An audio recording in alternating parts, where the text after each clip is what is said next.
The lord. Good morning అందరికీ. ప్రియ సహోదరి సహోదరుడా, దేవుని వాక్యము చెప్తా ఉంది, మనము ఎక్కువ సమయము దేవుని మాటలు వినాలి, ఎక్కువ సమయము దేవుని వాక్యాన్ని ధ్యానించాలి.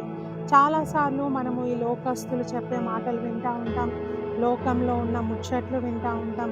వాళ్ళ గురించి వీళ్ళ గురించి ఎవరైనా చెప్తా ఉంటే చాలా ఇంట్రెస్టింగ్గా వింటూ ఉంటాం.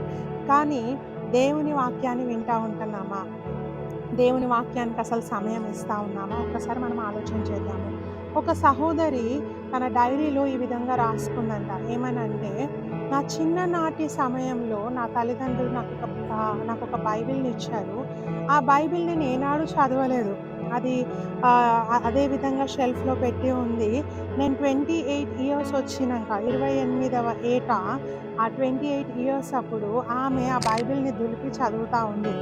చదువుతున్నప్పుడు ఆమె అనుకుందంట, ఈ అమూల్యమైన మాటలు నేను ఎందుకు ముందు చదవలేదు?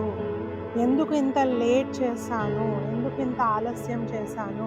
దేవుని మాటలు ఎంత ఆదరణ, ఎంత ప్రేమను నాకు కలుగజేస్తా ఉన్నాయి. ఎంత ప్రేమకరమైన మాటలు దేవుడు నాకు మాట్లాడుతూ ఉన్నాడు పరిశుద్ధ గ్రంథం నుండి అని ఆమె చాలా ఆశ్చర్యపోయిందంట. ఎందుకంటే ఆమె ఈ లోకంలో మాటలు విని విని విసిగిపోయింది. లోకంలో ఎవ్వరూ ఆమెను ఆదరించే వాళ్ళు లేరు, ఎవ్వరూ ఆమెను ప్రేమించే వాళ్ళు లేరు, ఎవ్వరూ ఎంకరేజింగ్ వర్డ్స్ చెప్పేవాళ్ళు లేరు.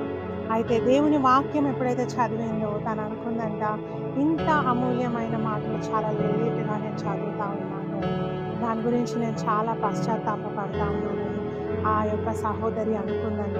ప్రియ సహోదరి సహోదరుడా, మనము దేవుని వాక్యాన్ని ఎంతగా చదువుతా ఉన్నామో, దేవుని మాటలు మనకు బాధలు నెమ్మదిని కలుగజేస్తాయి. దేవుని మాటలు మన పాదాలకు దీపముగా ఉండి మనకు చక్కటి మార్గాన్ని, చక్కటి గమ్యాన్ని మనకు చూపిస్తాయి.